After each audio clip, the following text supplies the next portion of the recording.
Many of us are wandering the earth, accomplished in many ways, capable of fulfillment at many points, but with a fundamental wound that stops us from becoming who we truly might be. We don't quite know who we are. It isn't, of course, that we can't remember the basics of our biographies. We're unsure around two things in particular. Firstly, we don't have a stable sense of what we're worth. And secondly, we don't have a secure hold on our own values or judgments. Without knowing who we are, we tend to have particular trouble coping with either denigration or adulation. If other people decide that we are worthless or bad, there will be nothing inside us to prevent us from swallowing their verdicts in their entirety, however wrong-headed, extreme or unkind these might be. We'll be helpless before the court of public opinion. We'll always be asking other people what we deserve before seeking inside for an answer. Lacking an independent verdict, we also stand to be unnaturally hungry for external praise. The clapping of an audience will matter to us far more than would ever be wise. We'll be prey to rushing towards whatever idea or activity the crowd happens to love. We'll laugh at jokes that aren't funny, uncritically accept undeserving concepts that are in vogue, and neglect our truer talents for easy, popular wins. We'll trail public opinion slavishly, constantly checking the world's whims rather than consulting an inner barometer in order to know what we should want, feel, and value. We need to be kind on ourselves. No one is born with an independent ability to know who they are.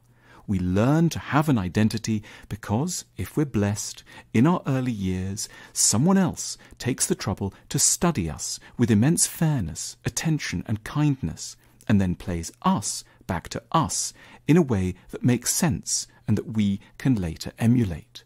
They give us the beginning of a true portrait of our identity, which we can then take on and enrich over the years and use as a defense against the distorting verdicts from hurried or ill-intentioned others. Knowing who one is really the legacy of having been known properly by somebody else at the start. This early identity building tends to unfold with apparently innocuous but life-saving small steps.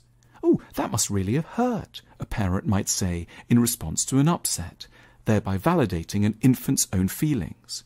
Or, "It's okay not to feel happy on your birthday," the parent might say at another point, delicately upholding an infant's less typical response to certain events. Ideally, the child isn't just known, he or she is also interpreted as likable. A good parent offers generous interpretations. They're on the side of the child and are always ready to put the best possible gloss on moments of ill temper or of failure, which forms the basis upon which resilient self-esteem can then later emerge. Now, that's the ideal, but it can, of course, go very wrong, and often does. A parent may offer mirroring that is out of sync with the reality of the child. "Look, who's such a happy little boy or girl?" a parent might insist, when actually the opposite is clearly the case, thereby badly scrambling the child's ability to connect with their own emotions.